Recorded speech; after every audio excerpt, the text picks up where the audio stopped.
Next is Helise Winters. Helise is the Dean of Regional Education at SUNY New Paltz and the author of Caged, a soon-to-be-published young adult novel. She will be reading The Dark Gift, a fictional story of transformation.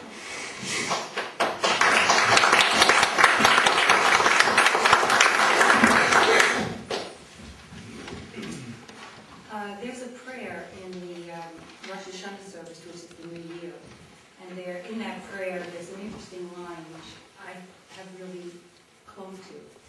And it is, it takes an act of will to make a turn. Christmas Eve, Blaze shivered in her warm army coat as she pulled at the zipper, the metal key cold and hard in her hand. An icy blast of air chafed at her skin. She coughed deeply, the phlegm rattling inside her chest, but no one was around to hear. Reaching into her pocket, she found a clumped-up tissue and wiped the watery lips on her nose. Her flaming neon pink hair whipped across her face and stung her eyes. She thought about her hat, that lime green one. Where was it? Jimmy would know, but where the hell was he when she needed him? Her anger came up quick as she peered through the blinding snow, hoping to spot him. She wanted a cigarette bad, but had no money. Even a discarded butt would work, but the snow was too deep.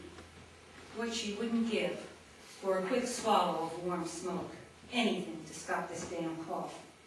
Blaze imagined taking a long drag, and her fingers itched. Trudging through the high drifts, her legs seemed heavy and thick in her oversized boots. She remembered when Jimmy had found them in old Mother Mary's garbage while looking for something to pawn. People threw out the damnedest things. You'd never see her getting rid of anything, but people's carelessness was good for her and Jimmy, and gave them ready cash if things got tight. The wind on Main Street pushed her around like a paper doll. The stores were dressed for Christmas with blinking colored lights and fake holly. She stopped in front of P&G's to catch her breath and peeked through the steamy windows as drops of moisture made little highways on the panes of glass. The usual crush of townies packed in like sardines and was drinking hard. Where was Jimmy? What kind of a Christmas Eve was this? Yeah, she knew all the songs by heart, and she knew you were supposed to feel happy. Hell, no one was going to tell her how to feel. Her heart felt empty without Jimmy.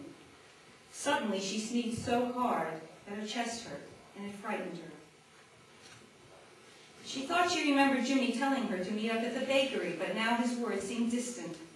She closed her eyes and pictured his pockmarked face and laughing eyes. It calmed her down. Heading down Church Street, her stomach felt small and tight, and she remembered that she hadn't eaten anything. She could have lifted one of those shiny paper Santa Clauses from the convenience store. But why bother lifting something when old Mr. Feeney, who lived down the hall, gave her soup whenever she asked? If she had chosen between eating and smoking, which one would it be? Minutes stretched on as she walked to the intersection of Church and John Streets and saw the sign for the bakery, just a little farther. Before turning toward the shop, she listened for footsteps on the snow, but no Jimmy. He'd better show up. They'd been pals since high school, and he'd never let her down. Blaze didn't have much family. Her mother was a drinker and worked nights. They hardly saw each other, though they lived in the same room. Jimmy had no one. It's just me, he'd say each time she asked. One day she just stopped asking. She pushed thoughts of him lying cold in the snow from her mind. Not Jimmy. He was too smart and too tough. Shivering and damp, coughing as if to spit up a lung, Blaze found the bakery closed for the night, its awning heavy with snow. Shaking snow from her coat, she laid her backpack under her and dropped in exhaustion. She closed her eyes and drifted into a light sleep. Her dreams were filled with images of pulpy red lips, babbling snippets of Christmas songs. The words sounded jumbled. Her shallow breathing almost stopped when the door opened a crack. Huddled in the dim light, An old woman peeked out at the girl. Her hand grabbed at the girl's collar and dragged her inside. None too soon, for Blaze was slipping away. Pulling her beside a small fireplace in the corner of the room, the woman worked swiftly, stripping the girl of her wet clothes and boots. Skilled hands, thick and strong, rubbed the girl's fingers, toes, arms, legs, and torso with warm oil that smelled of myrrh and frankincense. The girl's nose took on a reddish glow, and her chest began to move freely. She covered Blaze with layers of soft white cotton batting, topping her with a goose-down comforter. Kneeling beside her, the old woman pressed her palms together in prayer and gave thanks for the room, the girl, the oil, the snow, and the bitter cold of the night. The fire cast a strange glow in the room. The woman sat with her knees under her and listened to the wood spit and crackle. Suddenly, a spark of bright white light shot across the wall. The girl's eyes slapped open and she bolted upright. "Jimmy's gone! Jimmy's gone!" Blaze screamed as if she had seen him go down. Struggling with the fan, the covers flying from flailing arms, the girl cried, "Let me go, bitch! I'm out of here!" But the old woman held her leg with an iron grip. "I gotta find Jimmy." She bit at the air as she flung herself toward the fire, but the old woman was strong and held her among the blankets, though she pulled and punched herself ragged. With her strength spent, Blaze sank into herself, her hair matted and her skin wet with perspiration. The woman began softly. "Jimmy has gone home. He's safe now." She reached over to wipe the girl's forehead. "Keep your mitts off me, witch." "What is your name, child?" "None of your damn business. Get out of my way or I'll scream this friggin' room down around your head." The old woman nodded and said quietly, "You are free to do as you wish." Blaze wailed and screamed loud and long enough to bulge the veins in her neck, her skin turning a fiery red. At last her hoarse voice grew faint, and the room was silent. The old woman brought a bowl of steaming soup and fresh bread.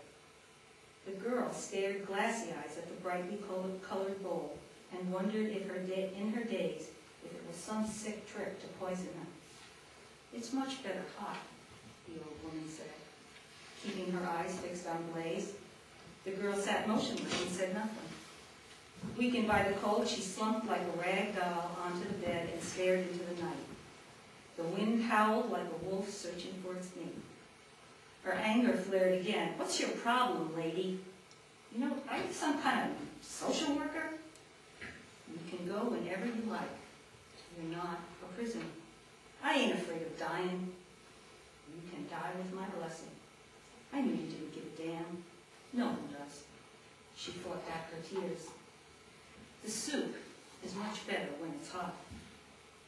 The woman inhaled its rich aroma, her eyes glistening in the firelight. "You can't make me do anything." Blaze spat out the words, hoping to scare the old woman. "Can't you get it?" Blaze leaned toward her to bridge the space between them. "I told you, it's not happening. Don't need you, don't need anyone." She brought her hands to her face and moaned, "I just want Jimmy back." Blaze stared at the bowl and then at the woman. She hated herself, she hated her life, and she hated this damn old woman. The old woman was silent as she watched the girl's fingers inch toward the bowl. The steam from the hearty liquid curled into the air. It was tempting. Time stood still. At last, Blaze grasped the bowl and brought it close to her face. The hot steam warmed her skin. Her eyes watered. Maybe she cried a little too. She dipped the spoon into the liquid, lifted it carefully to her mouth, and eagerly swallowed. And it was gone.